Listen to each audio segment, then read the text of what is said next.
right. Okay. We'll jump into the hearing script and then we'll get started. This is the September 22nd, 2021 session of the zoning hearing examiner docket. My name is David Sturkey. I'm the zoning hearing examiner for the city of Cincinnati, and I'll preside over this hearing. Case before us today is case number ZH20210126. Purpose of this hearing is to allow applicants and opposing parties to testify and to offer and refute evidence and testimony. The hearing will follow the rules found in the zoning code and supplemental rules of the zoning hearing examiner. All testimony and evidence that an applicant or any opposing party wishes to offer must be presented at this hearing. The hearing will proceed as follows. The applicant's attorney, or the applicant's agent will first present the applicant's case. If there were anyone here from the public, they would have an opportunity to speak after the applicant has presented its case. The zoning plans examiner will have an opportunity to provide testimony. In the event any party testifies or offers argument in opposition to the application, the applicant shall have an opportunity to rebut that testimony. Finally, the applicant will have an opportunity to make a closing statement. After all presentations have been made, I will close the hearing. I may limit or exclude any testimony that I deem irrelevant or outside the scope of the application being considered. I may interrupt any speaker to ask questions or make any comments. I may also refuse to consider hearsay testimony or documents. In the event of any technical difficulties or unforeseen circumstances with the video conferencing technology, I may continue or postpone this hearing at my discretion. Okay, I think I just need to swear you guys in. So if you intend on providing any testimony, please raise your right hand. Do you solemnly swear the testimony you shall give will be the truth, the whole truth, and nothing but the truth? I do. I do. Okay, great. Mark, you ready? Yep. All right, floor is yours. Okay. I think I'll keep this. Did Wes drop off? You did, but I think the glitch or accident or something. We can. Okay, just proceed. Yeah. I think Wes did a really good job of the zoning plan examiner of kind of putting forth some of the facts for this home. So our proposal is to build a new single family home at the reference address of 3541 Heekin. Currently, the lot is vacant and wooded. It is next to an existing home, and then the lot to the right is there's a home that fronts Springview Drive, and we'll get into that. So we're asking for relief for setbacks as calculated in the by the MBE in the Hillside Overlay District, and then a relief for a cut into the hill. So I'd like to start with the cut, and I'm going to reference. Let me share my screen. I'm going to reference Wes's staff report because I think he put forth. He presented our cuts pretty well.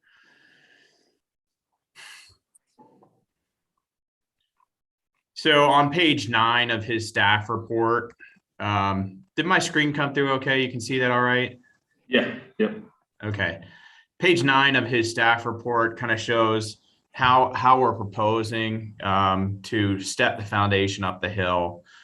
First off, to get to the garage from Heekin, we are sorry, I'm going to bounce around here a little bit.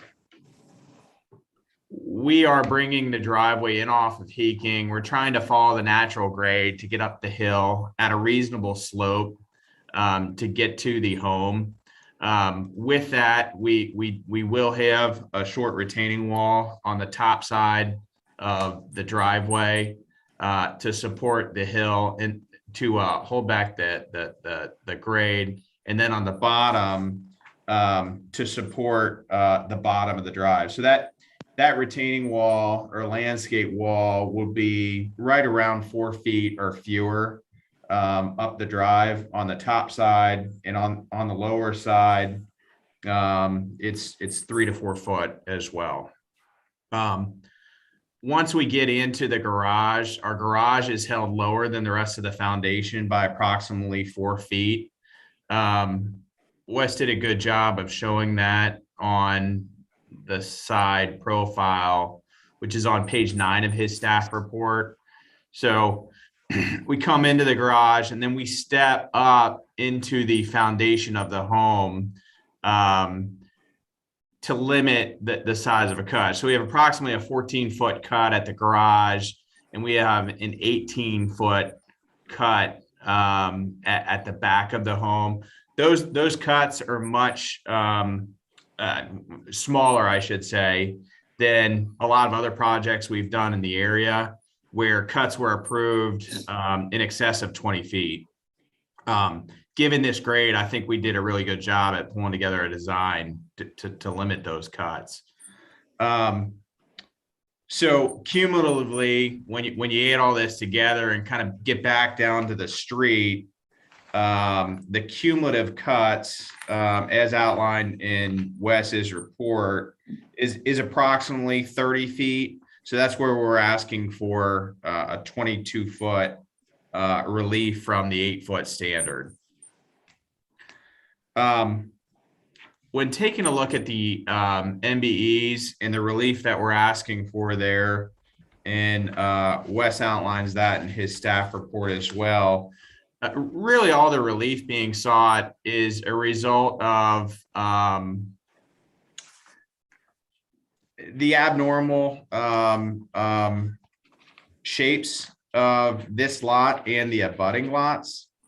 So on page 5 of his staff report, it shows this well. So the lot to the left is it's a triangle. Okay, so when you measure the front setback, that's 42 feet. But if you, in this shot from Cages actually shows it a little bit better. And these are just distances measured by Cages. They're not a survey or anything like that. You see that this house is really 17 feet from the back property line, with another structure over here. If you measured to the very furthest point in the triangle, you'd get 60 to 70 feet as Wes outlines. But in actuality, it's really kind of 17 feet from what I consider the back property line. If you look at the property to the right, it's actually a house that fronts Springview Drive, which is behind it. Heekin is functionally it's rear yard, and that's where you come up with a really big what is used as the front setback calculation of let me see what Wes had here in his report. 100 plus feet, 109 feet. So the function of those two things is what creates kind of mathematical calculation and us asking for relief. As you can see from this staff report, the house is in harmony with the neighboring house. It has a nice ample setback on the front that conforms with underlying zoning. The side setbacks, when calculated, again, we're going to need a small relief there, but those are in excess of the underlying zoning, which is SF6, which is a total of 16-foot setbacks. We're a little over 16-foot total, with 9.2 and 7.2 on the other side. I think that's everything. I agree with everything else that Wes has in his staff report, where he recommends approval of all the items I just outlined. Okay. Wes, are you with us? Yes, I had hit the wrong button earlier, so I had to start over. So Yeah, no problem. The home you use, is it 3534 or 3435 Springview for the averaging calculations? I think it's 3534, and you can see that on page 2 of his staff report. Okay. I was looking at the chart. It looks like you may have switch the numbers around. I just want to make sure I was looking at the right house. And that's the west, I mean.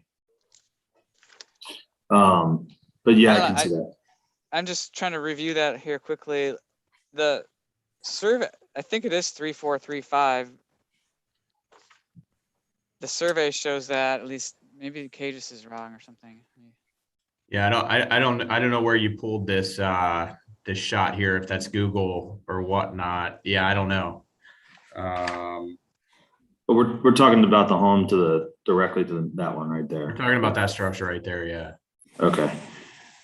And Mark, do you have the Cages lot pulled up on that? The shot of the actual lot for that home? Yeah, right there. Okay. Okay, gotcha. Yeah, and then in the survey, it's referenced, which is in page 5 of the staff report, is 3435. Yeah, which is different. That's where I got the number. So I guess it is 3534 according to Cages. Well, you know, as long as we're all talking about the same, property. Okay, great. Anything else, Mark? No, that's it. Okay. Wes, anything you'd like to add?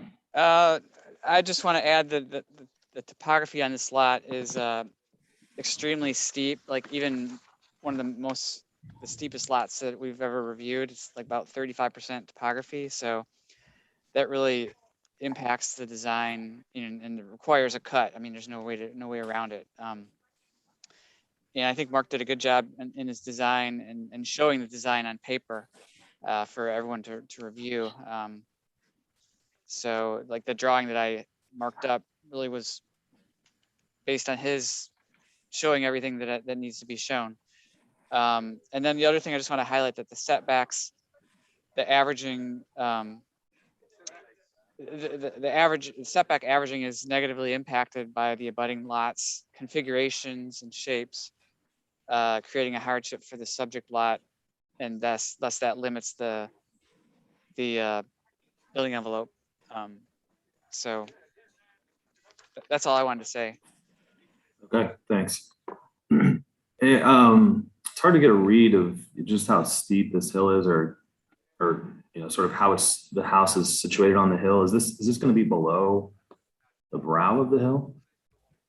No, you can see it in his page 4 of his staff report, where you see a topo. So on this bottom side, you can see that, you know, that's 724. We're around 689. So it goes up. The slope goes up by approximately 35 feet. Let me get a depth of that lot on the left side. Sorry.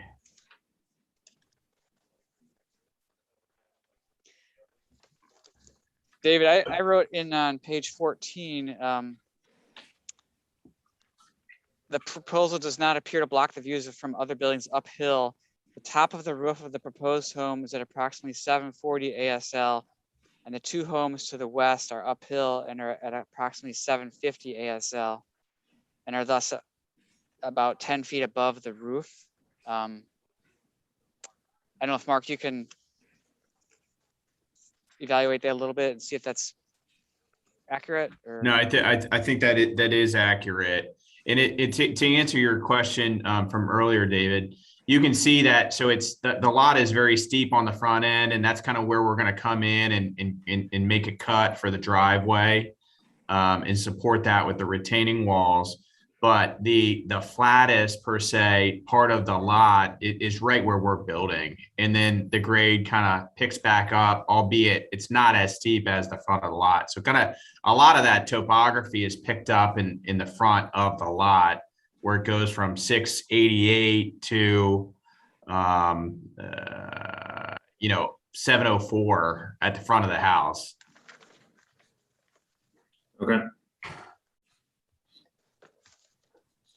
So that's 16 feet within the first 25 feet. We're picking up on the topography. After that, the slope of the lot is not as steep. Okay. Any issues with drainage or water runoff that you're concerned about with this, Mark? No, just like all of our projects in the city, we'll connect all the downspouts into the combined sewer system, all the drain tile, all of our foundations will be backfilled with rock with a drain tile at the bottom. So we'll actually remove a lot of the stormwater. And I'm sorry, that drain tile will be connected into the combined sewer, as is any drainage around the retaining walls will be connected into the same combined sewer. So we're actually going to remove a lot of the stormwater off of that site just with the building footprint.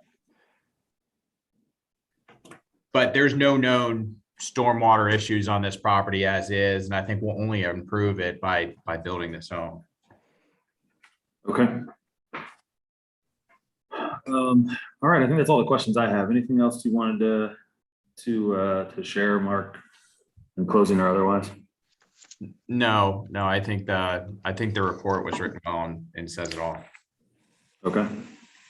Great. All right. Thanks, guys. We'll leave it at that then. Mark, give me a couple of weeks and I'll have a decision out to you. Feel free to check in on the status of the decision. Within those 2 weeks, I'll get back to you right away. Okay. And I'll try and get this out to you as quickly as possible. It looks like it's going to be an approval. I want to check a couple more things. Okay. Sounds great. I appreciate it. Yeah, no problem. Thanks, guys. Thanks so much, guys. Have a good day. We're Bye. adjourned.